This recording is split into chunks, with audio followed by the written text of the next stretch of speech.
Yay! There we are. Good morning. Apparently, I take a week off and I forget how the system works. All righty. Good morning and welcome to Saga Saturday. Hey, everybody. It's good to be back. I am Ula Brenna's daughter. I am joined here by my awesome and amazing co-shenaniganators. And we're here to blather about Egil Saga some more because it is stupid long and we're going to be doing this for a while. So why don't you two jump right into your introductions and then we'll get this show on the road. Oh. Okay. Hi, my name is Dan Kinnahill, the library. I've done this enough times that I should have it down by rote, but I change it every time because that's the person that I am. So I like dead languages and deader people. I think they're fun. Bog bodies are awesome. Donate your body to bog bodying. Yes.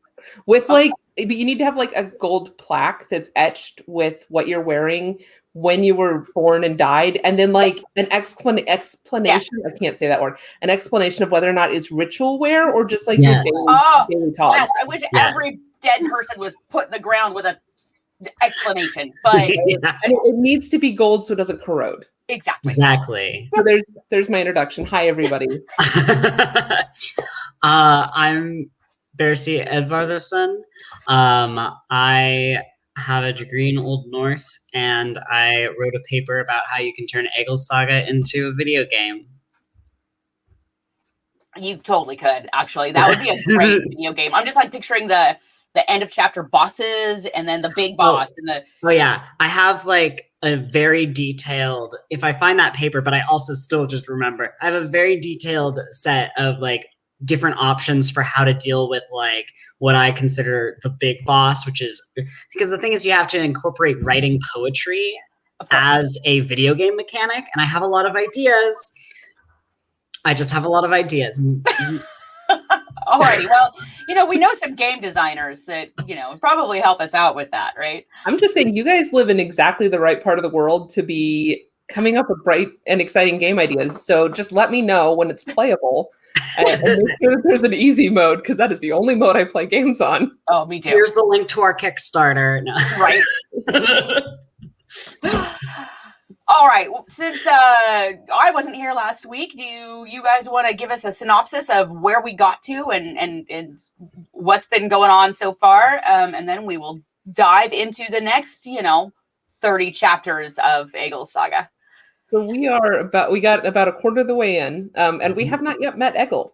Instead, we've been setting up the multi-generational screw-ups of Egil's, the poor choices made by Egil's family that have led them into sort of this feud now that's, I don't think we've quite gotten to the feud with the king level, but it's definitely we're feuding around, or no, we have gotten to feuding. I watched last week's show. We got, We've just got 2 generations of kings to deal with. We've got the King Harold, fair hair, the one who unifies Norway. The unifier of Norway. And is at least reported to be harassing lots of landowners who don't appreciate it and sometimes are not for the king. And so a lot of them are moving out to other places. There's a lot of tyranny talk. This is very... the tyranny talk. It's constant. Yes. He's such a tyrant. He's such a tyrant. And so to escape the tyranny of Harold Fairhair, lots of people are moving out to all sorts of places, including Iceland. This is the main big settlement of Iceland. Although this is slightly a historical reason. It's the reason that they always give. The Icelanders who write it down are like, we hate Harold Fairhair, but like there are probably a myriad of reasons that people were migrating to Iceland and other places at the time. Not just, we hate this guy in Norway. But so Thorolf gets killed. Thorolf is the brother. Yeah.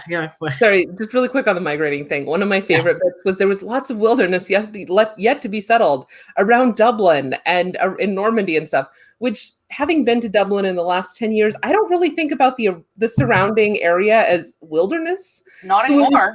Just like really, there was this sort of cognitive dissonance. There's the word I'm looking for.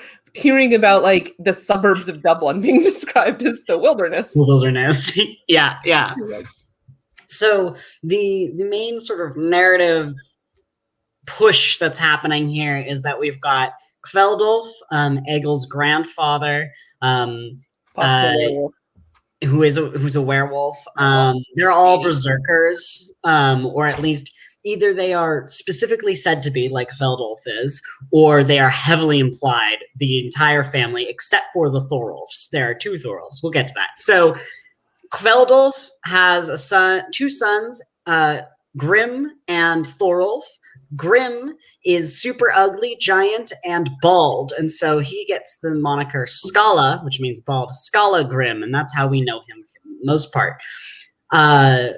Thorolf, through complicated reasons, gets slandered Wait, all right. Ooh. Okay, so let me restart that sentence. Yeah. No, I remember the Thorolf bit. So Thorolf is best buddies with this guy named Bard. Bard is the son of Brynolf, who is the son of Bjorgulf, which last time we were talking about, Bjorgulf, who last time we were talking about Brynolf and Bjorgulf. You're no longer now allowed to name your children anything like that because keeping them straight's a pain. So Bjorgulf had sort of married this woman named Hildred. Like they make a loose marriage knot, is how the book refers to it. But there's necessarily no formal like wedding feast, which is what you would need to have to formalize the wedding in the community. So the community is then all invited to bear witness to this wedding feast. So you've got a wedding agreement, but it's never sort of formally followed up on, except for they kind of act like they're married, right? So they have 2 kids, 2 sons, the Hildredr sons, Herrick and Hereric. Again, bad naming choices. So Bjorgulf, all your fault. Yeah. Right. Like, so Bjorgulf, you are banned from ever naming children again. So then Bjorgulf dies, and the Hildredr sons go to Brynolf, and they're like, hey, so we're half siblings. We get part of your inheritance. Right. And he's like, no, right? Because your mother's marriage to my father was never formalized. So I don't owe you anything. Yeah. So he lives his life. They don't like him very much. And then he dies, and his son Bard inherits. And again, the Hildredr sons come to Bard, and they're like, look, your father denied us, but we are owed a part of your grandfather's estate. We were his sons, and they were married. Like, we are his legitimate heirs. We deserve a part of this. And Bard is like, no, not really. So then Bard kicks it, because of course he does. And he was married to this woman, Sigrid, his best friend. On his deathbed, Bard is like, call the king to me. I wish to make a statement of who receives my estates, because that's what you're thinking of, I guess, as you're a dying Viking landholder. So seems reasonable. Pretty much. Right. So the king arrives, and King's at the battle, so it's not like he has to send for him, right? Too far. So King arrives, Bard makes his statement. He says, I want my best friend Thorolf to inherit everything. He has no children. So there's no children to inherit anything. I want my best friend Thorolf to inherit everything, including my wife. That's fine. It's not. Well, we know that's not the only time this has happened in Norse sagas. Like, women are property in some respects, right? So Thorolf goes to Bard's estates, tells Sigurd what's up. Sigurd's like, you look reasonable, and I've met you before. So on the terms of on my list of options, cool. That's fine with me. Like, I get the legal protection.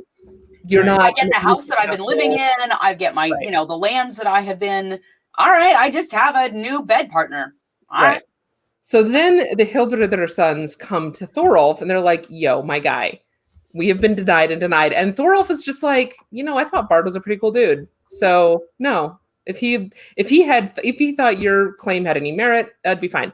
So now the Hildredr sons have been denied 3 times. They're pissed as hell. And they start whispering in the queen's ear, or the king's ear, that Thorolf is a bad guy. Yeah. And so then the king who is mercurial at best. Literally. Yeah. He's so annoying. he's like, oh my god, I hate Thorolf. I want him dead. I hate him so much. After Thorolf had been his best friend and raiding partner for like 10 years. Right. So then Thorolf shows up like in multiple occasions of like showing up with like not just like the appropriate amount of like tribute for the king and like show of wealth and gifts, but like way bigger than anybody else has ever been doing. Like super, super nice stuff for the king.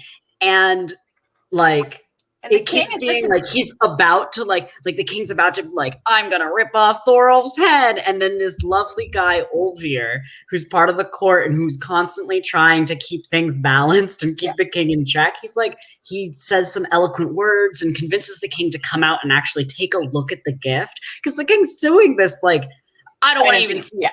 I don't care. And then he gets let out, and then as Thorolf like shows him pelt after pelt in this glorious ship that he brought and all this stuff, finally the king's like, maybe I guess I'm rather pleased with this. I think my favorite was the feast that Thorolf throws for the king, where he invites everybody in the county. Everybody shows up. It's this huge feast.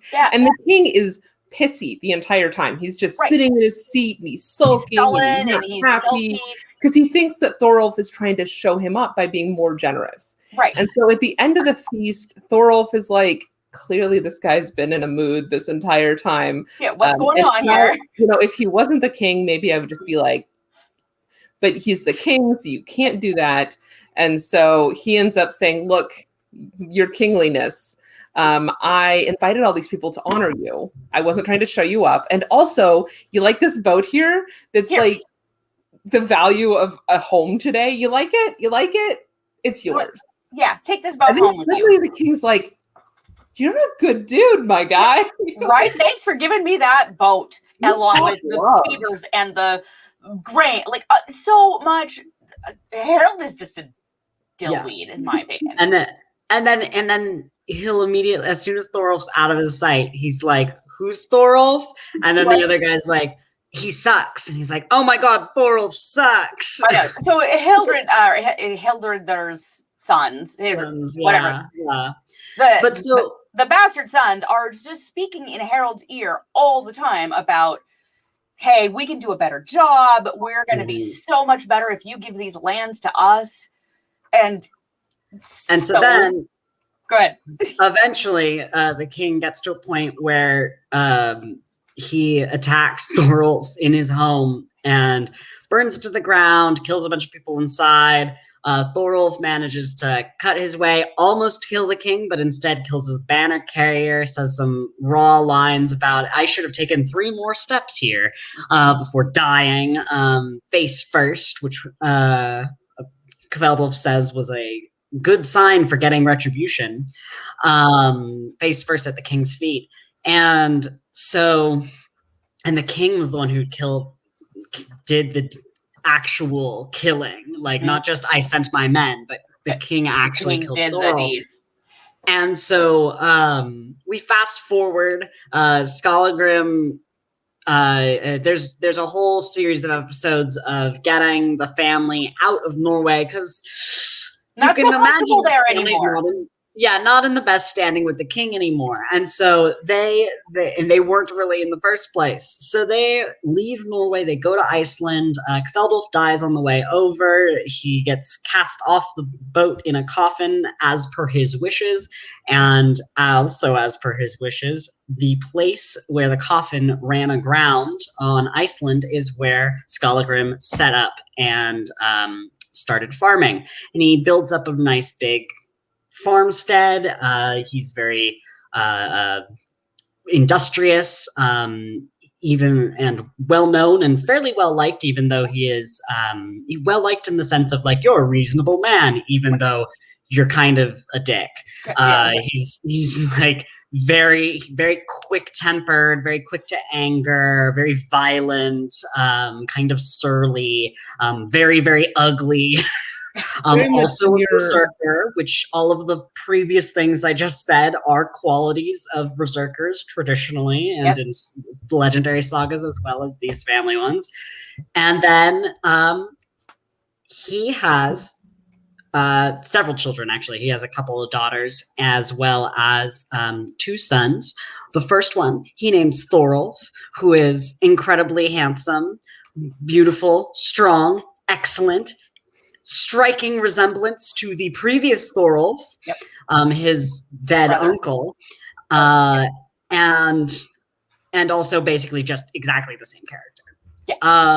And then the other son is Egil, who is just like Skallagrim, ugly, big, and in this case, just wildly precocious. And I guess, and so that we've caught up. We do not feel good about the King of Norway, and Egil has just been born. Yeah. So the paragraph that describes Egil, our first encounter with Egil, Skallagrim and his wife had another son who was sprinkled with water and named Egil. As he grew up, it soon became clear he would turn out very ugly and resemble his father with black hair. When he was 3 years old, he was big and strong as a boy of 6 or 7. He became talkative at an early age and had a gift for words, but tended to be difficult to deal with in his games with other children. That's we shall see. This is we will see this trend continue for the next ever, really. So can I go through his very young childhood? Because I really enjoy this section. But you do the really quickly though, can we go back to the sprinkled with water thing? So Ula and I were talking about this before.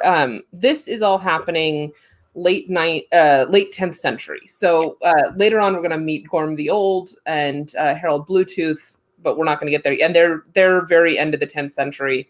The settlement of Iceland is about 842, so we're somewhere in that range, right? Yeah. Importantly, the Christianization of Iceland happens at a very easy to remember year 1000. Like, it is a nice, like, good, well done, guys. Well, I know, right? Thanks for putting them. Yeah. So sprinkling of water does sound very much like baptism, and it's curious to me that it appears clearly this text is written in a Christian context. So this is being written well after the Christianization of Iceland, not well, but a couple hundred years after the Christian. That's well after. We'll call that well after. Anyway, everybody's Christian at this point. The people reading the manuscript are going to be Christian. People writing the manuscript are Christian.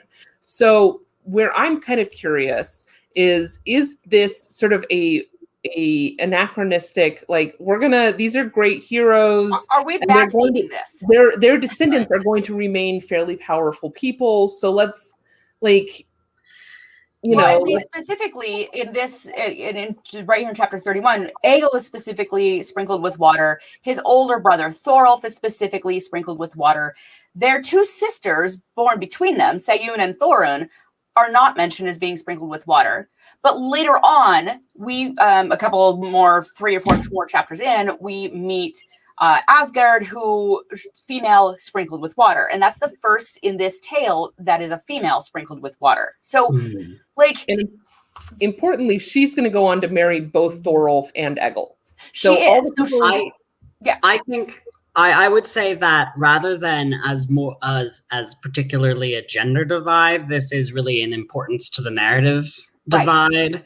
But I remember I need to do more research, but I remember discussing the whole sprinkling with water thing in class, and whether or not it had any sort of connection to some sort of pre-Christian thing about just naming ceremonies or similar, right? Like it definitely seems to be coming in conjunction with the naming, right? It's like they were named Egil and they were sprinkled with water and named Egil, right? You know, so he was, but I cannot remember what we talked about. So I don't have those notes. So from what I vaguely remember, it seemed to be mostly just Christian. It's just sort of a Christian naming ceremony, just like you'd be familiar with. But I don't take my word on it because I don't remember. So I did some really high speed Googling, like right before Speed this episode Googling the started. 5 minutes before we went live here. Right. Yeah. And it was interesting because authors tended to just sort of say like, oh, this is like, you needed the big man of the family to do it.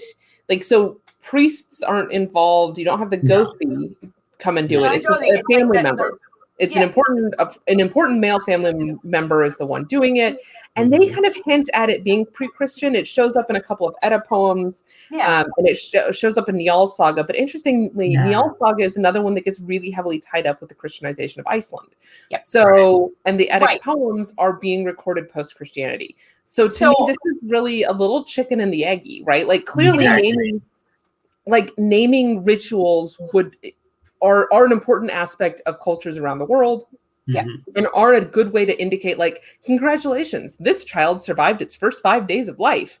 Right. That's a great sign, right? So then, like, you don't give it a name initially because, like, if it's just gonna crap out, you don't want to. That was a bad choice of words, but you know what I mean, right? Like, Yeah, babies always crap out, but that's if the baby dies quite suddenly, Mhm. right? You know, that's you don't want to get it.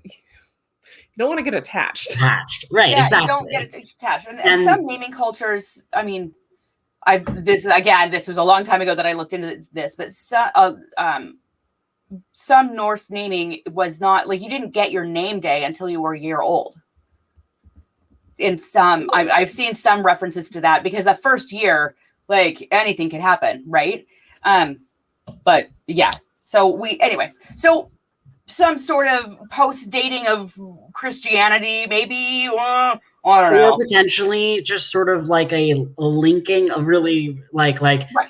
there very well could have been some sort of like, I mean, it's not hard to imagine like having symbolism or even just practicality of just like sprinkling a baby's head with water as part of a ceremony. It's not like yeah, water's been a pretty sacred thing for people for a very long time. It's long almost like time. we needed to live. So it doesn't seem too outlandish to say that there may have been some kind of ceremony that we know very little about, pre-Christian, that then just sort of grafted very well into baptism. Exactly. All right. So let's move on from potential baptism to why don't you take this, Bercy? Because there's this feast. I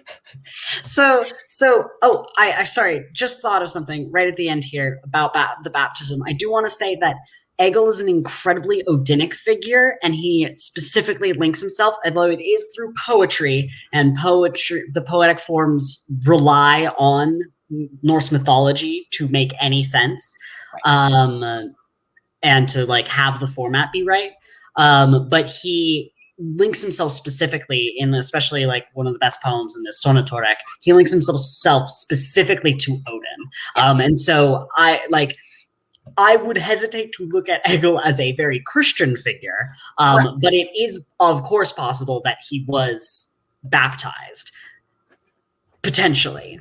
It is technically possible, but I would say that there's also nothing to say that there wasn't a little pagan. double dipping in religions here. Right, exactly. Anyway, yeah. Yes. So we're gonna get at some point to Egil going to England. But if Egil was ever baptized, the time that I would expect it from him was a political decision in England. Because England at this point is very strongly Christian. Egil, despite not having a great grasp of his temper, does become a very political character, and he gets fairly politically smart. So if he was going to end up in England, like I can totally see him being one of these guys who's like, absolutely, that sounds fun. Give me the magical bath.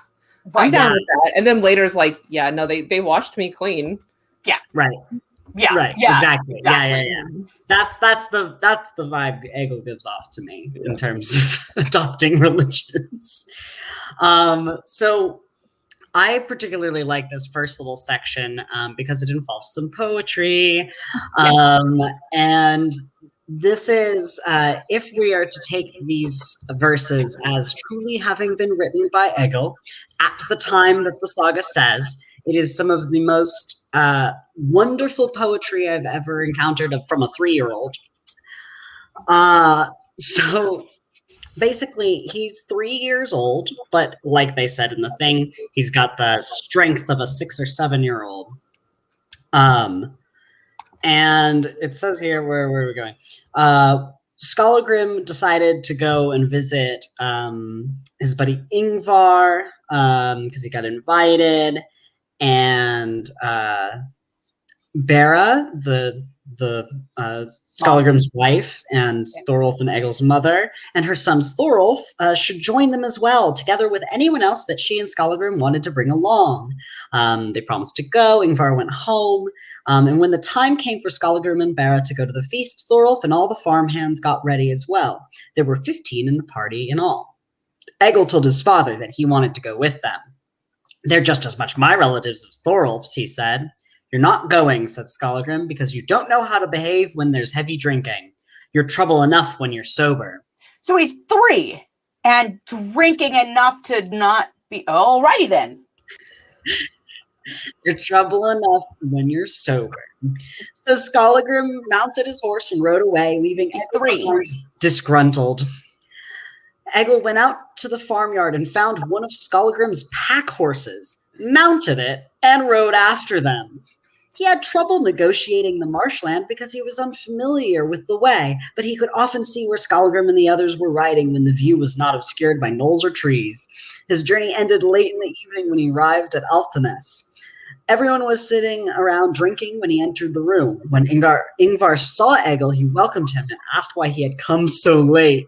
And so Egil tells him why, and Ingvar sits him down across from his dad and his brother. And everyone was entertaining themselves by making up verses and doing poetry. This is a common way of doing some hall entertainment. Mm-hmm. And then Egil, the 3-year-old, who just hopped on a horse and rode all the way across the moors without knowing the way, just by sight and trying to follow Skallagrim, spits out this: "I have come in fine fettle to the hearth of Ingvar, who gives men gold from the glowing, curled serpent's bed of heather.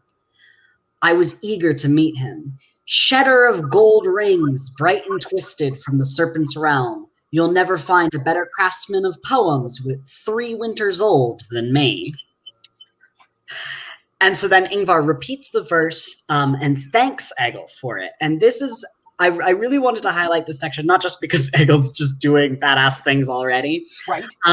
But because this sets up the idea that is repeated throughout of Egil's poetry being part of gift exchanges. Yes. His poems are so good that by saying a poem and composing a poem for somebody else and telling it to them, they recognize it throughout as a gift that requires the gift exchange, part of the gift economy for making allyships and friendships in Norse culture. And so Ingvar gives Egil a lovely little gift for a 3-year-old. 3 shells and a duck egg. It's so cute. It's so cute. 3 little shells and a duck egg. And then Egil, in response to this lovely gift he's just received back, creates another verse about his reward. "The skillful hardener of weapons that peck wounds gave eloquent Egil in reward 3 shells that rear up ever silent in the surf. That upright horseman of the field where ships race knew how to please Egil. He gave him a 4th gift, the brook warbler's favorite bed." And then it says that Egil's poetry was widely acclaimed. And nothing else of note happened, and then he went home. But yeah, this little section, I love this, and it sets up this idea that Egil's going to be using his poetry as gift exchange, and in the most dramatic scene, the climax, to save his own life. Yeah. I want to just briefly... now we got a weird echo. Testing? Okay, no echo. That was strange. Anyway, so really quickly on the poetry thing, I wanted to note, so we're working from different translations because I decided to go back to my previously marked up Egil standalone instead of marking up a fresh copy. And so the translation of the poetry changes with each translation because the authors make different choices, right? And we've talked about numerous times on here, like Norse poetry is incredibly complex. Yes. So this is his second poem. The wily weapon wielder gave Egil the word spinner 3 eye-silent sea snails to settle the song debt. He knew how to win me, this wave-seasoned warrior, with a river duck's egg, the offer of Ingvar. So there's bits of this that I like a little bit better, and there's bits of Bearsea's version that I like a little bit better. Like I like the ending of Bearsea's version better. The brook warbler. Warbler's yeah. favorite. Something tells me, so your version sounds like they translated some of the kennings.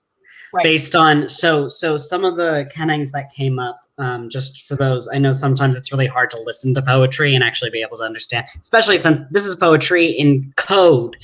But like the brook warbler, right? So a warbler's a bird, but this is one that would be in a brook. Right. So it's a water Therefore bird. a duck. Duck. Favorite bed, the bed, so something that a duck would sit on, but it's the favorite bed. Therefore, something very precious to a duck, its egg. And like, what did you have? There's something about the shells. I like your shells. Yeah, I had Egil in reward, 3 shells that rear up, ever silent in the surf. What did you have? I have 3 eye-silent sea snails. 3 eye-silent. And like, is it a dash? Yes, and it's I-A-Y-E, not E-Y-E. A-Y-E. So what is yes, silent? Like eyes and nays? What is, wait, I'm not familiar with that word. No, not like the I, like, wait. All I can get is like affirmative, the affirmative. You said A-Y-E? Yeah, so maybe very silent was how you could read that. I don't know. This one says ever silent. That makes more sense. I think eye silent. Yeah. I don't know why they're doing it. I thought maybe they were using that to make a alliteration somewhere, but it's not. So maybe that I is just one syllable, and so they're trying to keep a sort of a rough syllable count. Gotcha. This one has no meter at all. They don't care in this translation. Yeah. Translating poetry is so fun.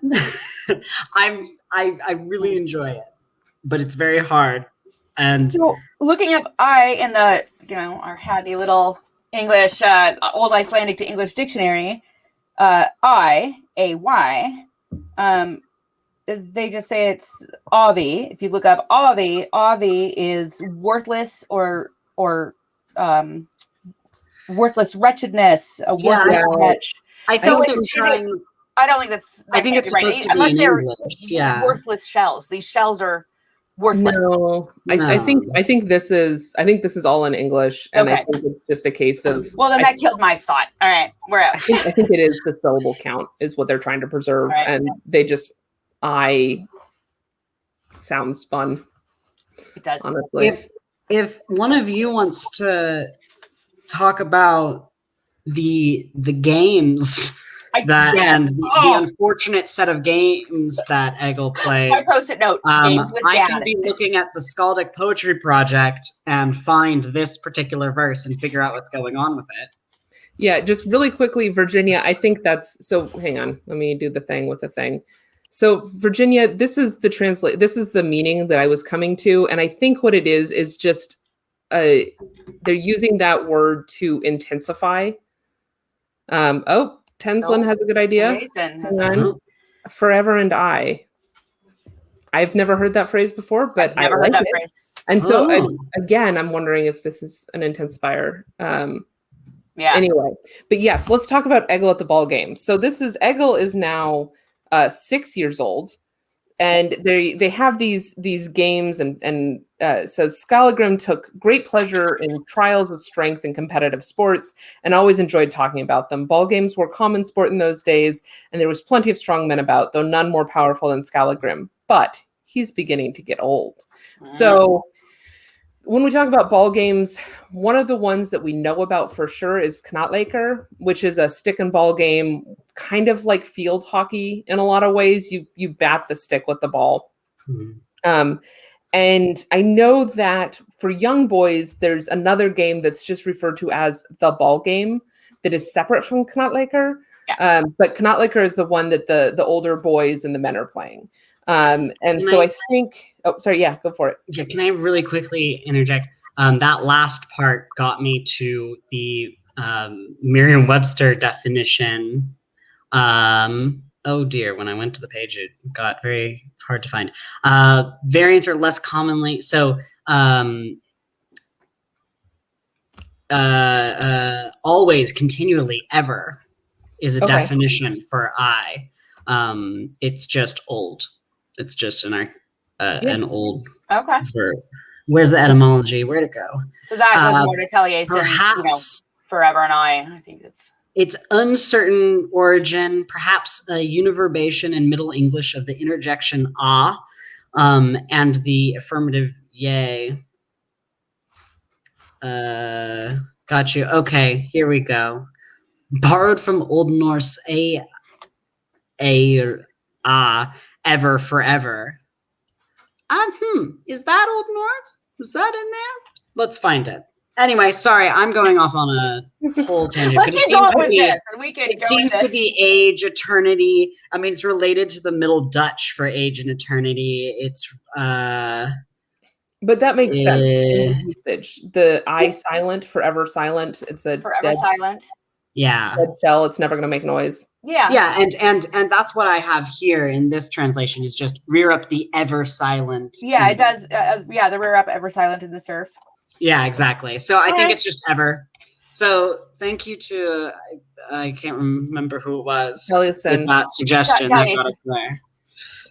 So yeah, so let's get back to the board game, or not board game, ball game. Ball game. So this game that they're playing, Knotleker isn't really like it's mostly you run around the field. Everybody's got sticks. Invariably, somebody gets smacked with the stick. It's it doesn't have. There's not a lot of formalized rules that are described in the sagas. It's mostly played just by men. You have a field of indeterminate size, but better bigger than smaller. You've kind of got goals, and it's pretty much a free for all of just whacking each other until you get to the ball. It's a big old scrum. You got to get the ball from point A to point B. Yeah, it's exactly what you expect. From a bunch of Scandinavian farmers. Well, it's exactly what you expect if you give a group of humans sticks and balls. Yep. Right? Really, okay. Yeah. We're not doing phrasing today, so ignore that. All right. So Egil. Right. Sorry. So Egil is paired. We're just gonna roll right past that. Yeah. Okay. So Egil goes. He plays some of the games. He's 6 years old. He asks Thord, who is 14 roughly at this point, who is organizing this whole thing, if he can come along. Thord says, "Sure, this seems good."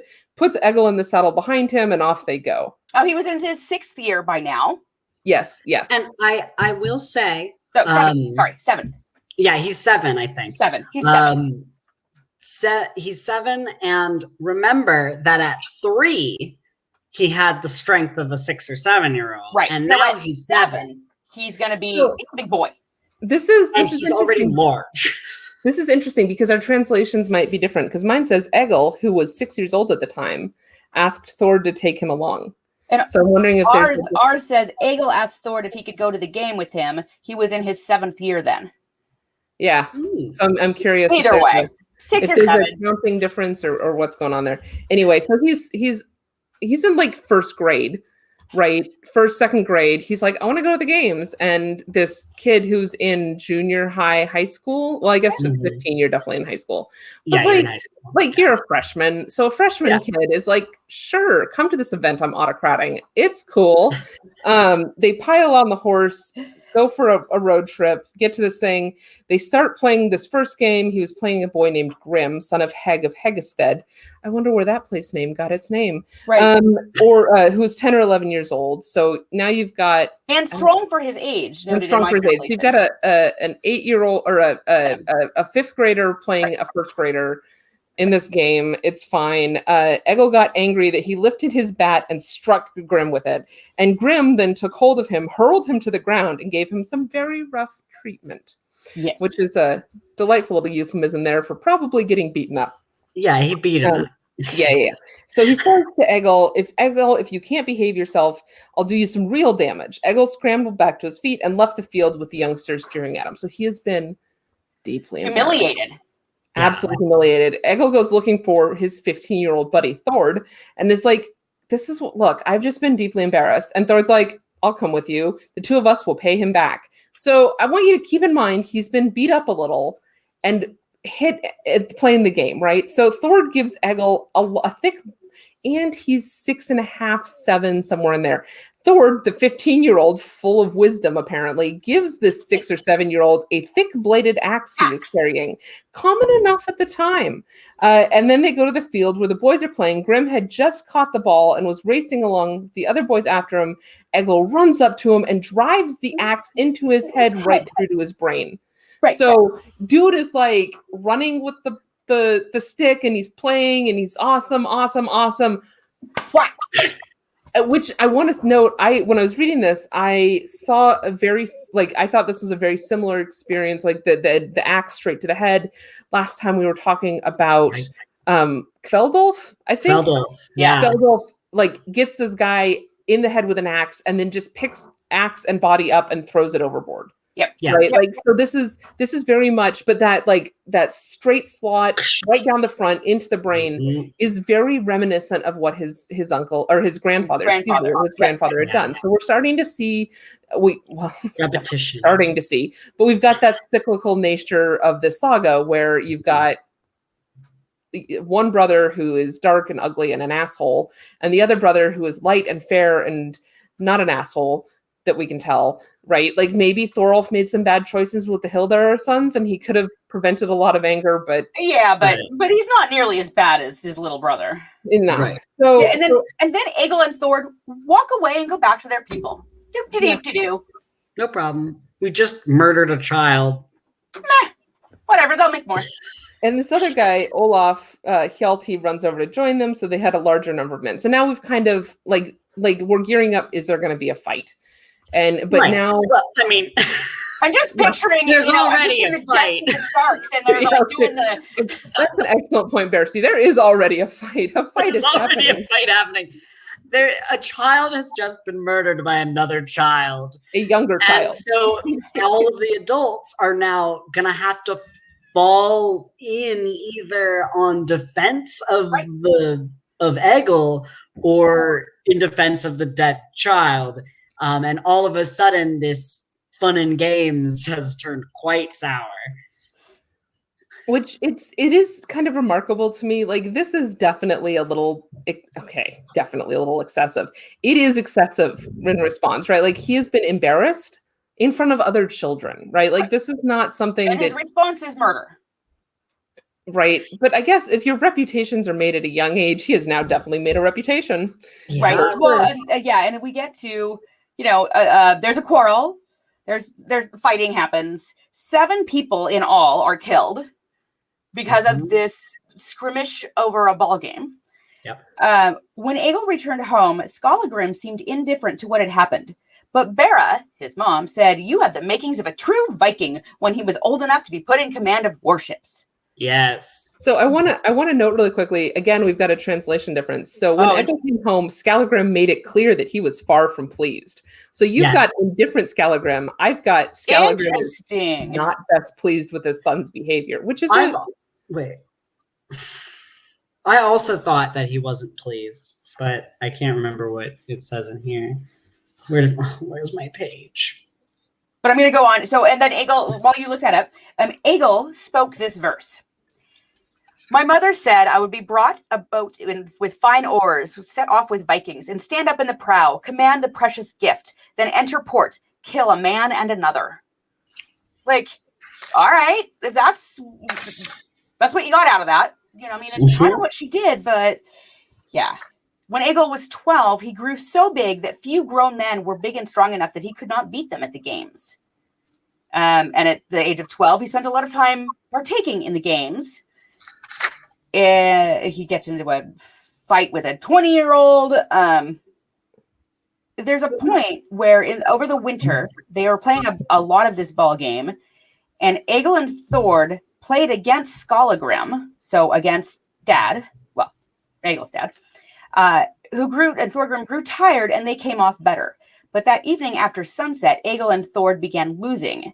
Skallagrim was filled with such strength that he seized Thord and dashed him to the ground so fiercely that he was crushed by the blow and died on the spot. Then he seized Egil. So go ahead. We're looking at the Berserker. Absolutely. Right well, this is a little bit about a typical Berserker episode. And a werewolfy thing, right? Because once it gets dark, he gains more strength. Right, and that's how, if folks don't remember from last time, that's how Kveldolf gets his name, is because at night, the night wolf, yeah, right, he gets more aggressive. So Skallagrim grabs Egil, but this woman Thorgerd Brock, who's a slave woman who had fostered Egil when he was a child, which I'm assuming means she was his wet nurse, but I'm guessing entirely sure. It seems to be that. I don't know I think yes, but also that if you're the child of the head woman of a household, she's too busy doing other things, right. And so she assigns. It's actually earlier on in the saga, like someone else was Bera assigned a woman to take care of. I think it's more it's nanny, wet nurse, sort of. Yeah. And so like even if it's not like the definition of wet nurse, at the very least, nanny, like somebody who's just going to be basically raising that child. Right. So Thorgerd Berk arrives, and she's the woman who'd fostered Egil as a child. She's a big woman and as strong as a man, and was a great sorceress. So it's interesting to me that she is still a slave. If she's got this significant power, but she's just like, she's got no time for this, and she has no time for Skallagrim. So she says, Skallagrim, that's your own son you're grabbing. You've just killed one kid. Let's, slow your roll, Kai. Skallagrim drops Egil and goes to grab Thorgerd, but she broke free and starts to run for it with Skallagrim after her. They get to the tip of Digraness, and she jumps down. She starts swimming away, but Skallagrim grabs a rock and chucks it at her. And hits her between the shoulder blades, and she and the rock both go down and are never seen again.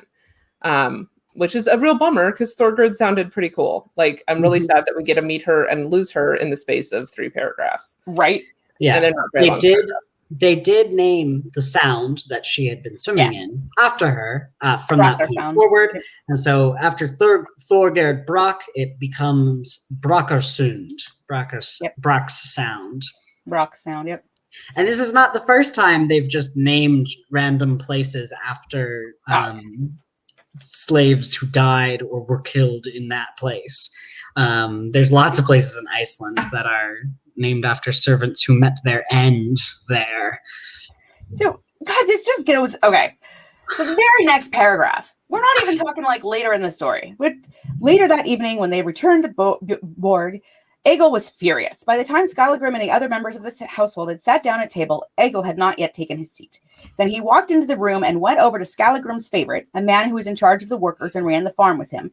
Egil killed him with a single blow, then went to his seat. Skallagrim did not mention the matter, and it was let to rest afterwards. But father and son did not speak to each other, neither kind nor unkind words, and so it remained throughout the winter. Through the winter.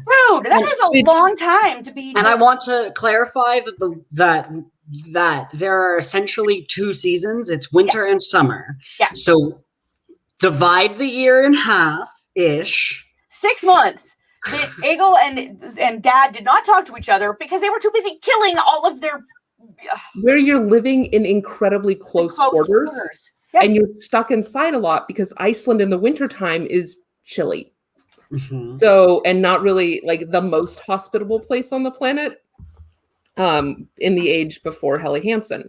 So just like FYI, you are stuck in a sod farmhouse with your dad, who you've just killed his farm manager. So now we've got a farm management problem, but I guess let's not go That's there. a whole other problem. You killed your nanny, which I guess that doesn't really matter. You're 12, so what You do don't need a nanny anymore, clearly, because we are 12. killing people. You're in 6th grade. You don't. What do you need a nanny for? But also, you just got attacked. Yeah. She was the person who defended you against getting attacked by your dad, who's right there. Like, this is not the healthiest family dynamic, I would say. They might need some counseling. So luckily, at this point, Thorolf comes back from overseas and is like getting ready to go back out, and Egil's like, "Hey, I want to come me out of dating here, with you, bro." big brother. Like, the time has come for me to leave. I think he's 13 maybe at this point, because we've gone another winter. But he's a man. And Thorolf says, "No chance. You're not coming with me. I would take you away with me. No, yes, I would take you away with me. If your own father doesn't feel like he can manage you in his house, I can't feel confident about taking you abroad with me, because you won't get away with acting there the way you do here." And Egil says, "Well then, neither of us are going to go." All right. And to play a prank.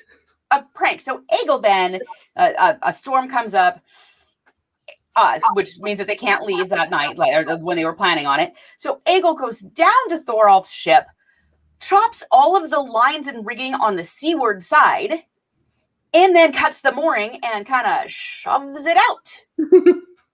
Like, all right, I can't go with you. I'm just gonna wreck your boat. Cause yep. Yeah. And they try to get the boat. It doesn't go over well. Egil and Thorolf have a fight, but people intervene. And in the end, Thorolf took Egil abroad with him that summer. Yeah. So lesson here is younger siblings always get their way. And you know, you're the older sibling of you and your sister, aren't you? I am. Yeah. I was gonna say that was spoken like an older sibling, huh? It totally was. As the younger sibling.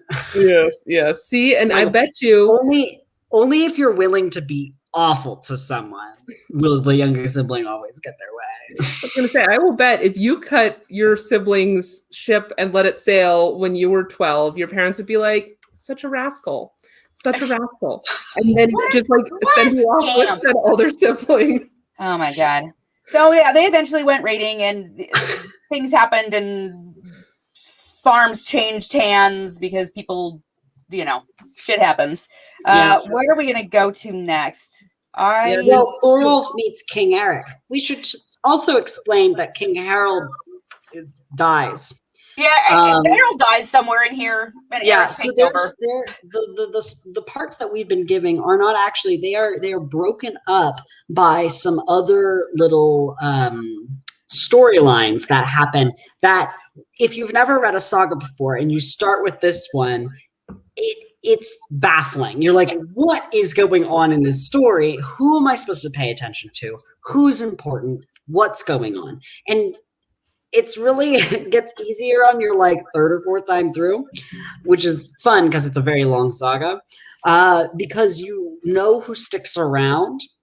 But like, there's a whole section about Bjorn and his family and their interactions with different people, and then it finally connects back in to both the King of Norway and to Skallagrim, and essentially, in all of these different little interstitials, you get the information that King Harold was very old, and he has a son named Eric Bloodaxe. You may have heard of him. He is a very famous historical figure. So Eric Bloodaxe takes over as king. And so at this point, now when Thorolf and Egil are going sailing, the king is Eric, and he will be from here on out. But luckily, in the family sagas, feuds are inherited. So don't worry, there's still animosity between Egil's family and the King of Norway. Oh, yeah. But yeah, Thorolf goes and tries to sort of smooth things. Sorry for the sirens. Thorolf goes to try to smooth things over with King Eric. And it goes pretty well, doesn't it? Sorry, Yeah. I'm skimming. I'm speed reading. No, It goes well enough. Yeah, it goes well, and we sort of get the second time that a Thorolf in this family gets close to the king, and we will see that this does not go well for this Thorolf either. No. So things go well enough until we get to Atlee Island and this guy named Bard. And Bard has prepared a feast for the king as sacrifices were to be held there to the fates, which I thought was pretty interesting. So this is we're into chapter 44, helpfully titled with a total spoiler. So the fate... Mine aren't titled, so... No. Mine aren't either. Okay, well, mine... So, but you have to note that before King Eric gets to Bard's farm, Thorir, Egil and one of his guys, Thorir, they are also in the area at the farmstead. They wind up having to row in they're soaking wet. The Bard puts these guys up in an outbuilding, essentially, with a fire and says, you dry yourself out. You can stay here. Here is, some bread and butter and some curds and some whey. I'm sorry, I don't have any beer for you. I can't be a better host, but, things are meager right now. And this is all I've got for you. I'm so sorry. I'm giving you everything I can, but I don't have much. This is everything I can provide for you. And I just really want to mention that Arnbjorn is here, Thorir's son Arnbjorn, and he's Egil's best friend and stays his best friend. And he is he and Olvir are some of the best examples of supporting characters that are 100 times better people than everybody else in the story. Completely. Arnbjorn is basically the ideal in my mind of not necessarily a medieval Scandinavian's mind of the ideal of a Viking man, but he's everything that Egil is, but a little less. And then, but also none of the bad things all the good things that Egil is, just less. And then none of the bad things that Egil is. And also just super loyal to Egil. And he's great. And I am a big Arnbjorn fan. And I love Arnbjorn. It would be remiss if I did not mention him, as this is when he comes into the story. Okay. Sorry. All right. So now, go ahead. King Eric and his wife Gunhild show up. And Bard had a feast prepared because of the sacrifice that's going to be made the next day, right? A splendid feast with plenty to drink in the main room. The king asked where Bard was. I don't see my host here. Well, he's outside serving his guests. Who are these guests that he feels more obligated to attend to than those in here with us? Tells them who it is. Go tell them immediately and call them in here. The king welcomed Oliver and invited him a place at the high seat next to him. They took their seats. Egil sat next to Oliver. And now there's Ale. So now Oliver and Egil are getting the treatment that they kind of thought they should have gotten from the beginning, right? Many toasts were drunk. Can I really fast, just to clarify to anyone who's not aware already, because I feel like we're building off an assumption, but it is as soon as Egil and his men come into the hall, they realize that Bard has been a horrible host to them. Yes. Because it is supposed to be, if a guest comes to your hall, especially the fact that they came sopping wet, in dire need of help, they show up to the hall, and hospitality rules, which are very, very strong in early Scandinavian culture, you have to provide for these people. And you have to provide your best. You always give guests the best that you have. Yep. Bard basically is oh crap. No. I have the king coming, and I can't be shown to have lesser stuff, lesser people. I'm going to put them in the outbuilding. I'm going to lie to them about what I can give. And just hope that Hope the Everyone two stays groups apart. at this little farmstead don't run into each other. It's a very Disney Channel predicament to be in. And then it immediately, just like in Disney Channel, immediately falls apart. And so the king brings the guys in, and now Bard is probably like, A little uncomfortable Right. now. The king is here witnessing the fact that he is not being a good host, either to the king or to these new guests. Yeah. And Egil in particular is very upset about his mistreatment. And so he starts drinking, and he starts spitting verse, as is Egil's. Because drinking always ends well for Egil. Right. But so he takes this horn that had been given to Ulvir and drank it down. So that's a lot of beer that he's just imbibed quite suddenly. Bard makes a remark that Egil must be very thirsty, pours him another beerful, and tells him to drink it. Egil takes the horn and makes this verse. To this enemy of ogres, you spoke of an ale dropped. While you stood at the sacrifice, you shifty grave breaker. Your guests little guessed. They'd be greeted with lies. Behold the truth blaster, black-hearted Bard. So... Ooh, can I read our version? Right, our version is different. Yeah. Go ahead, Darcy. You told the troll woman's foe you were short of feast drink when appeasing the goddess. You deceived us, despoiler of graves. You hid your plotting thoughts from men you did not know for sheer spite, Bard. You have played a bad trick on us. I like it. I like it. Yeah. So Bard's, Egil's pretty pissed here. So Bard told Egil to stop mocking him, get on with your drinking. Because, again, that's going to end well. Egil drank every drop that was brought to him, and those meant for Oliver, too. Because... Stunt liver. Ulvir's like, I'm good, bud. I'm good. So then Bard went up to the queen and told her that this man was bringing shame on them, always claiming to be thirsty no matter how much he drank. The queen and Bard mixed poison into the drink and had it brought in. Bard made a sign over the draught, and handed it to the serving woman, who took it to Egil and offered him a drink. Egil took out his knife and stabbed the palm of his hand with it, then took the drinking horn. I can't talk today, people. Sorry. Carved runes on it and smeared them with blood. He spoke a verse. I carve runes on this horn, redden words with my blood. I choose words for the trees of the wild beasts' ear roots. Drink as we wish this mead, brought by merry servants. Let us find out how we fare from the ale Bard blessed. And the horn shattered and the drink spilled everywhere. So now I'm curious about your translation.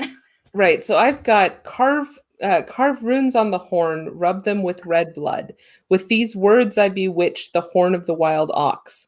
Let's swallow and sup this slave girl's brew. With the blessing of Bard, this beer should do much for us. So much less evocative, much less colorful translation this time. They're translating kennings because, for instance, the wild beast's ear roots gets just immediately put as horns in your horns. Yeah. So something I do want to note that I think is kind of interesting is redden is to make red or to redden is commonly associated with runes.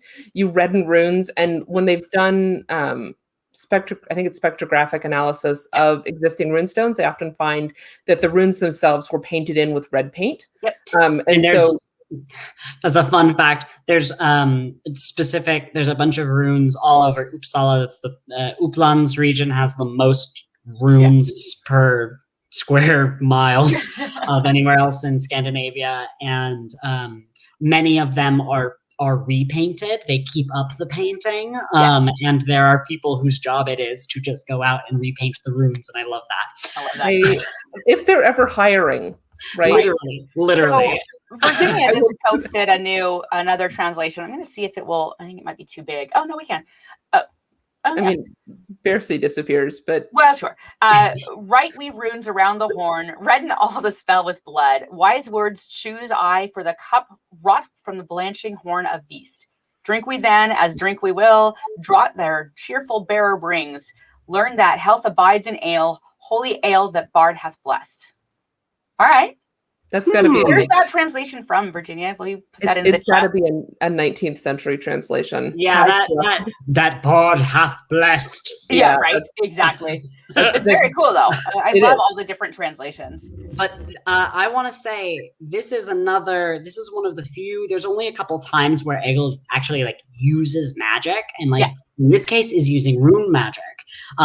It's a counterattack, right? It's a defense thing. But this is another one of the things. Most of the time you point to like, he's a really big warrior and he also does poetry, and that's why he's Odinic. But also think about the fact that the runes, according to the Poetic Edda, came to Odin from the time when he stabbed himself with a spear and hung himself from a tree, from the world tree. And for 9 days and 9 nights he hung there until at the end of that, he looked down and he fell back screaming as he took up the runes. It says he took up the runes and he learned their magic, basically. Or something. It's vague. It's poetry and it's hard to translate. And so this is another moment where he's like, I'm going to carve these runes. He suspects things are going wrong. Note this whole section of like, sagas they love sort of like leading you towards something and then not actually like explicitly explaining what happened here, right? Like, so we get over and over again, we're told that Bard keeps plying them with drinks, like keep drinking. Oh, here's some more. And on a first read, I always thought like, oh, maybe he's like trying to distract Egil from the fact that he was kind of being bad to him before. But no, Bard uses this as an excuse to poison him. Yep. Oh, he's being an ungrateful guest. I'm in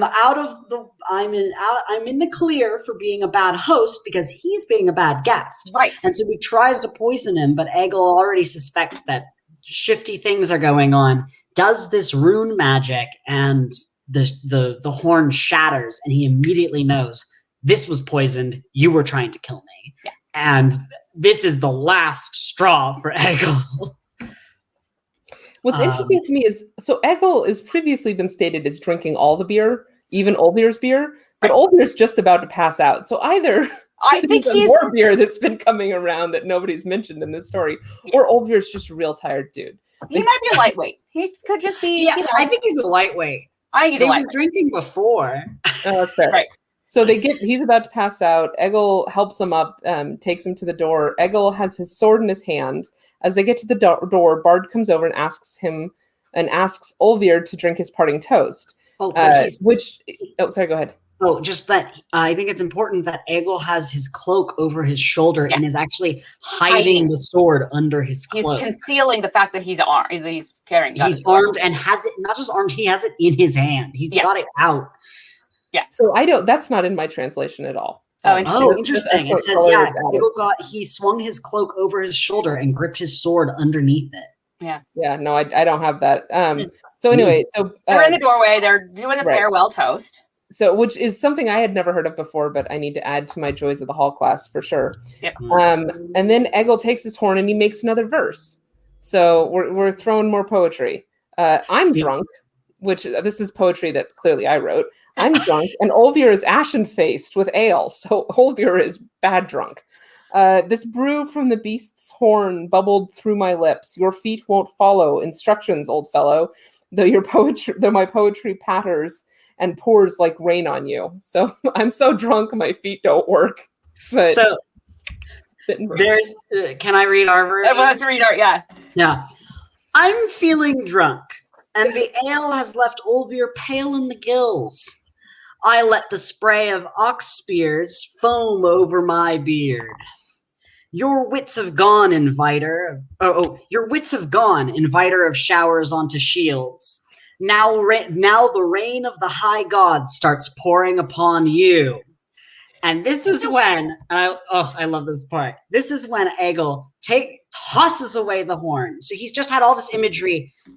He's got all this imagery of the mead of poetry, of course, right? So he's drinking. You got the mead of poetry. The high god's rain is the mead of poetry. It's pouring onto you, not just through his actual words. He's speaking these words, and it's pouring over him.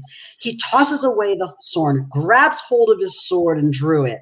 It was dark in the doorway. He thrust the sword so deep into Bard's stomach that the point came out through his back. Bard fell down dead, blood pouring from the wound. Then Olvir dropped to the floor, spewing vomit, which I think would also be my reaction. Right. Olvir. And then Egil ran out of the room. Leaving his buddy behind. So now everybody's like, wait, what's going on? So they go over and they see that Bard and Oliver are lying on the floor together. And first they think that they've killed each other.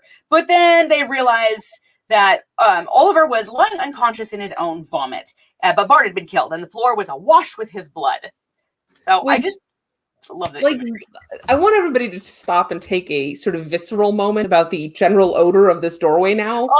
You've got at least it was in the doorway. It's easy to air out, right? I guess, yeah. But no, you've got and you've got not a solid floor. Like this is very likely not a stone floor, right? This is just going to get into things, and it is going to stink.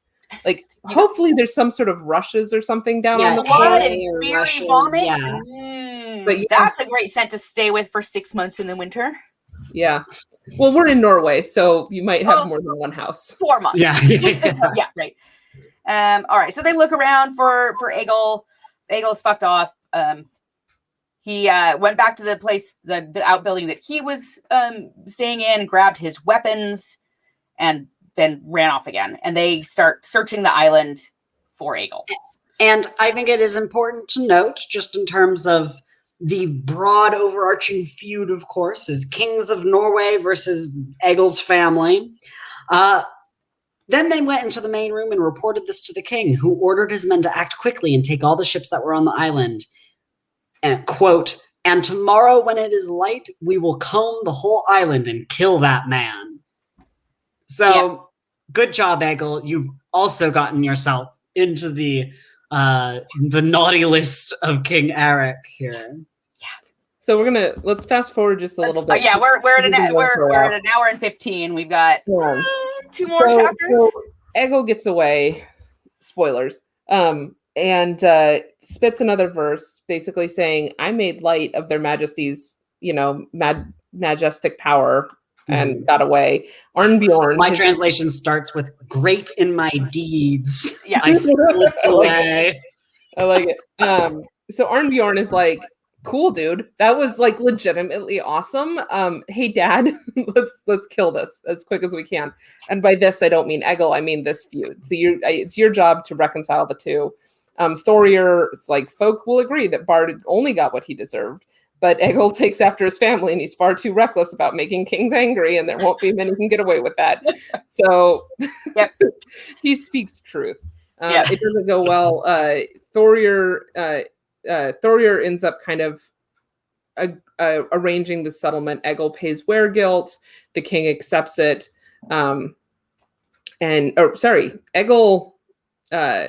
Egil doesn't pay it. Thorir pays weregilt. Yeah. And that settles. Egil books it out of town. Thorir pays for the dead man, and that kind of settles the water. Settles the score a little bit. So then they go to the Baltic. You've got Thorolf and Egil, brothers together on the boat. They get a little bit captured. They go a Viking in the Baltic. They get captured by some Courlanders, which I don't know if that's going to be in Estonia, Latvia, or Lithuania. And I award myself, by the way, 5 points for not accidentally including Latveria in there again for the 15 millionth time in my life. So they get there, they get captured. They're taken to the estate of a wealthy man. And I don't know if this is like Icelandic propaganda about Baltic people or relating some sort of actual event, but they're captured. The farmer recommends killing them one by one. His son says it's night has fallen and it's too dark to get much fun out of torturing them, so it's best to wait till morning. So are we saying that these Courlanders are just a deeply vicious people that are like, we can't just kill them, we got to torture them first? And we need daylight for that. Right. Or is this like something, I don't know. So they try, it turns out it's all fine though, because Egil gets himself free. They find this pit with this guy Aki in it, and they're like, "Hey, Aki, you want out of the pit?" Yeah. So Aki is this Danish dude, and we find out later he's actually a landholder in Denmark, and he and his couple of his people were captured the previous summer. They were working in the fields, and then like pissed off the Courlander and got put into this pit. So Egil rescues them from this pit and then eventually returns them to Denmark, so he gets to be a landholder again. But I'm like, this is one of my favorite lines. Egil asked if he wanted to come up out of the pit, and Aki answered that he would like nothing better. Like, yes, please. Is this even a conversation? Hey, Aki, you cool in that pit, or you want out? Do you want out? I am convinced this is also dry Norse humor. Oh yeah. Of just like, yeah, obviously you want out of the pit. Hey, how you doing in there? You want out? So Aki kind of gives them the lay of, they get Aki out. He gives them kind of the lay of the land. He's like, here's the best way out. And here's where there's some weapons you can go steal. So they bust out, they go steal the weapons, and then they also steal a bunch of other stuff. And then they get away, including this big jewel case, right?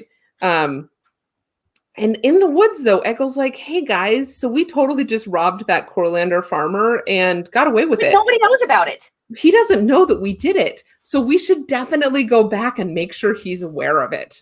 Because otherwise, like, what's the point if they don't know it was us? This is a poor sort of expedition, he said. It's not warrior-like. We've stolen the farmer's property, and he doesn't even know it. Mustn't let a shameful thing like that happen. We'll go back to the farmstead and tell them what's going on.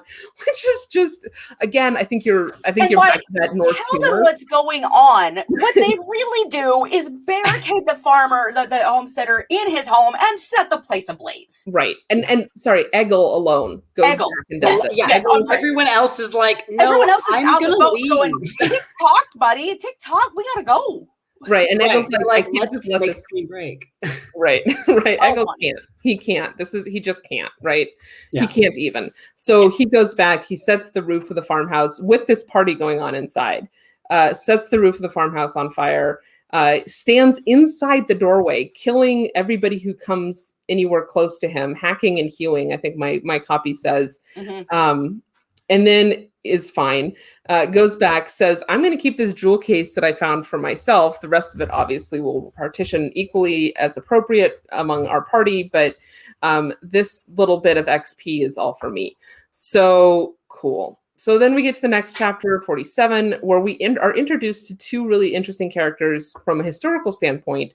We have Gorm the Old, and Gorm the Old is particularly important to keep in mind because he is the causer of the first of the gelling stones. So the first of the gelling stones was raised in honor of his wife Theory, who he refers to on the stone as like the gem of all of Denmark, right? Like this beautiful stone, and sings her praises and all this kind of stuff. And he's also considered the progenitor for the House of Denmark. So the current ruling House of Denmark can trace its descent, though not patrilineally, doesn't matter.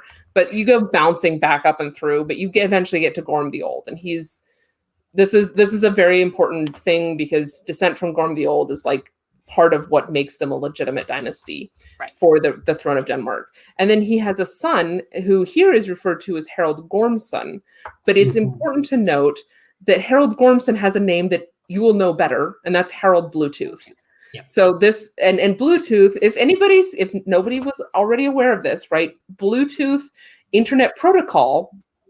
Or not internet protocol, I'm sorry. The Bluetooth protocol, the inter-device communication protocol, is named after Harald Bluetooth because Harald Bluetooth unites Denmark and Bluetooth unites different devices. So they very and also it's a Scandinavian company. It's also right. Like it's a Scandinavian company. They went with it, and the Bluetooth logo is a bind rune for Harald Bluetooth. Yes, yeah, it is. It's the H rune and the B rune superimposed together. Yep. Yeah. So, I love that. We are such nerds. Oh my god. There's a little factoid for you. So he gets there, he meets Harald Bluetooth, he doesn't meet Harald Bluetooth at all. No. Anyway, somebody else take over. He gets Aki back. That's what's important. Aki gets Aki back to Denmark, where Aki goes back to his farm and is, happily a landowner again. And I want to point out went that ashore. we go back to a large town called Lund in Denmark. But if you know your modern Scandinavian geography, you'll say, hey, wait now, just a minute. Is not Lund a major college town in southern Sweden? What's this about Denmark? And that's where you get into the... when you hear the name Denmark, Norway, Sweden, in any of these things, do not imagine modern political boundaries at all. Do not try to superimpose these maps. They are not the same thing. Yeah, the kingdoms are constantly shifting around. Control of certain land gets passed around, and then you get into the early modern period, and it gets wilder. You got the Kalmar Union. You got Norway only got its independence in the last 100. Math is hard. It was in the last 200 years. It was in the last 150 years. And this is not even including Finland. Finland is its own. Yeah. Everyone is passing all of these lands around, but for the most part, you can imagine that Norway is like southern modern Norway, some of Sweden, and in certain places, sometimes it's some of northern Denmark. And then Denmark here, in this case, I believe at this point, Denmark is most of what is Denmark, but not as far south as it goes, because that was still Germany. There was a whole war about that. And then southern Sweden. The place that you would call Sweden here is the Upplands region. That's where the Svear live. But Gotland is its own thing. The Geats are their own thing. And then the Danes that live in southern Sweden. Right. Just as a quick little, wait, how is Lund here? Yeah. So he's actually living in southern Sweden currently, but it's Denmark at the time. But at some point we should do when we need another filler episode, we should do basic timeline, basic geography episode, and just here's stuff you need to know when you're reading the sagas so that you're not mixing and matching. I also want to do an entire episode on names. Names and nicknames and stuff like that. But we'll talk about that offline. Let's get through. Okay, we have 2 more chapters to get through. And then we will the Egil speed read. Yeah. Okay. So where are we at? Oh, so we are at we're back in Norway. Just north of Holland. Not Holland, but Holland. Okay. Holland. The Earl. There's an Earl. Anyway, they're at this feast. I'm just gonna skip to the feast.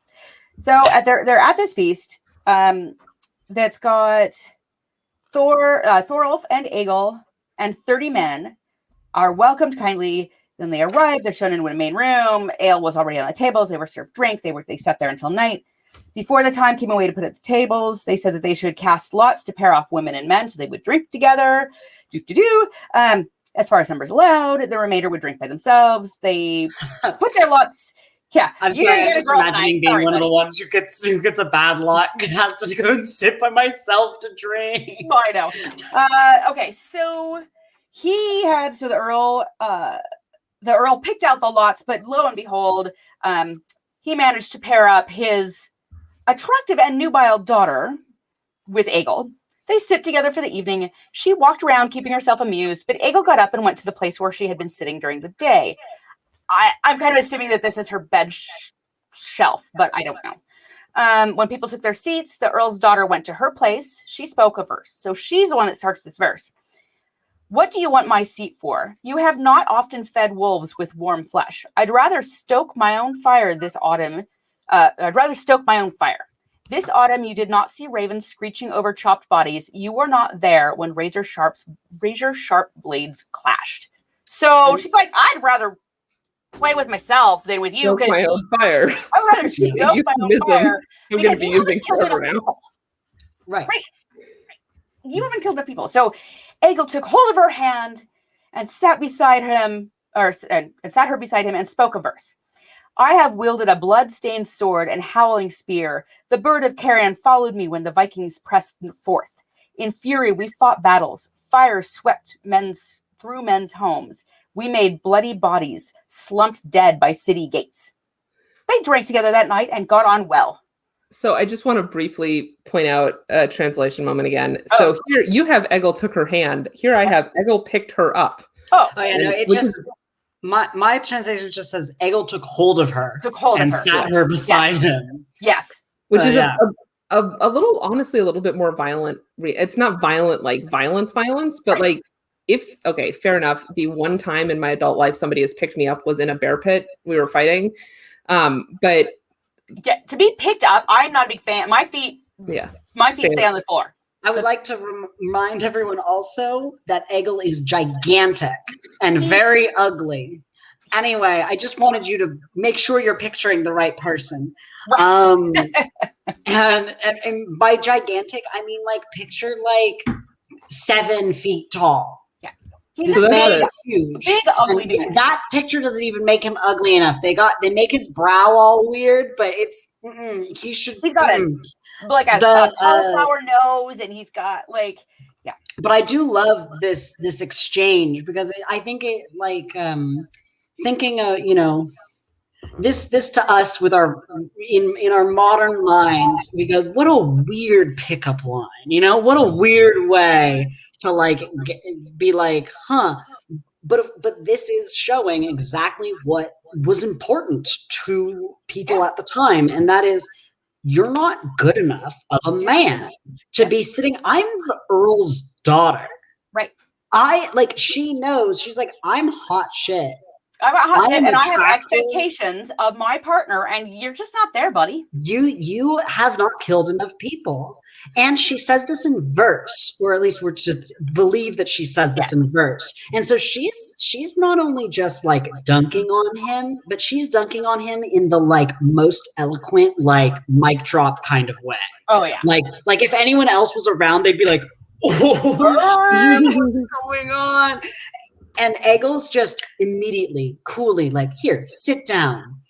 And then just let me tell you of my deeds. Out another verse with no thought. And just out, and it's the perfect warrior's boast of oh yeah, well, I've done all this stuff, and I'm going to tell you about it in the perfect poetic way. And she's like, oh, well, okay then, sounds good to me. Apparently, you are good enough to get along just fine. Okay, so now they feasted. They had a great time. The Vikings went back to their ship and went back on their merry way. Gifts were exchanged. And therefore, the Vikings then start privateering merchant ships.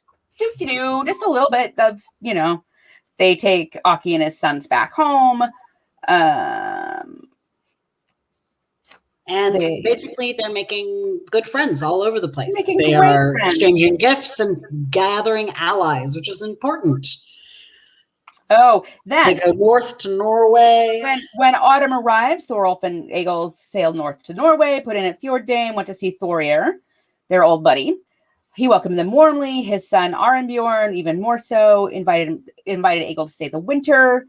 But Thorir considered this a rash invitation when he heard about it.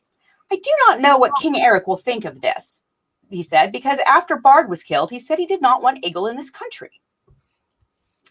Further, you can see influence. You can invite Thorolf, your kinsman by marriage, to be here, and Egil and I will both stay at the same place for the winter.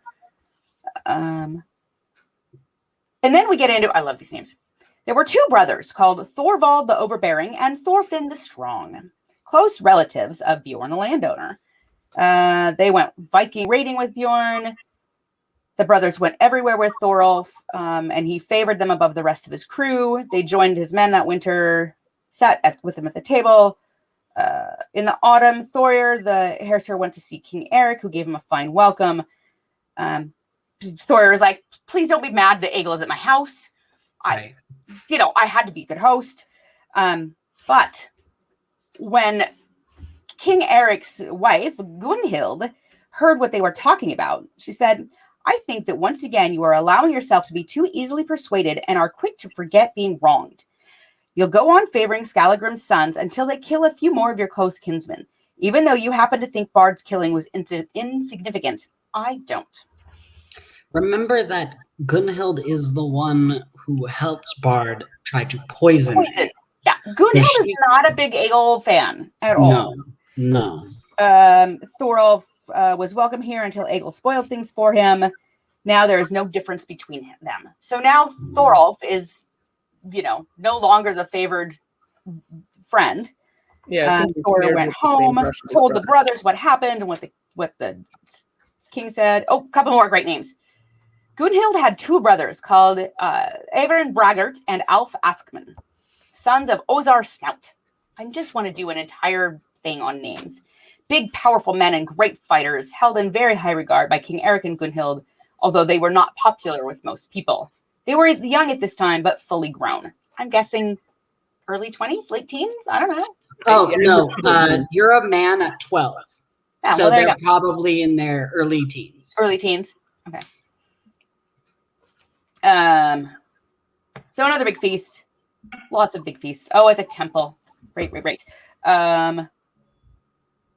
So basically where we're going, though, is Gunhild is getting these two brothers, the overbearing and the strong, riled up to now I go kill at least one of the Skallagrim sons.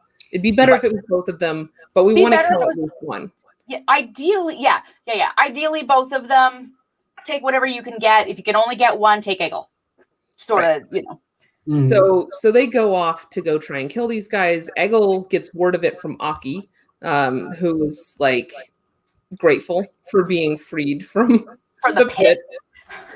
And gives them this warning. So Egil sneaks off. They're on ships, so I'm a little lost as to how they do it, but Egil basically sneaks off and goes and wipes out Ivan's men in the night. Comes back. Thorolf's like, where have you been, my guy? And he spits another verse explaining what he's been up to, and then sort of it's decided that maybe they shouldn't go back to Norway after this. Maybe not. Yeah, in the verse, so Egil spoke a verse. A mighty fierce attack we made off Jutland's shores. He fought well, the Viking who guarded the Danish realm, until swept Everin Braggart and his men all bolted from their horses of the waves and swam off the eastern sand. Yeah, and Thorolf said, I think what you have done will make it inadvisable for us to go to Norway this autumn. Egil said it was well for them to look for another place. So they are just messing stuff up everywhere they go. What's that thing? How to make friends and influence people? Influence people, yeah. Right? Yeah. The answer is just don't do what Egil does. Yeah. If there's a chance to do something that Egil has done, do the exact opposite and you'll probably be all right. So that gets us to England, and England was where we were going to call it for today. It's good because we're at an hour and a half. You guys have stuck with us for all of our ramblings and babblings. So next week, we will pick up in England and Dublin, and we'll see what happens out there, over there. Yep. On continued journeys. And if you're reading along, this is chapter 50. Go from chapter 50 and till, who knows? Maybe the end. We haven't finished our reading. Yeah. Spoiler alert, we haven't finished our reading either. It's been I can tell you the chat messages this morning as we were like, oh God, how far along did you get? I'm speed reading over my coffee this morning. Anyway, thank you all. We will be back next Saturday, 11 o'clock. All right. Bye, everybody. Let's see if I can figure out how to make all this work now. Next time.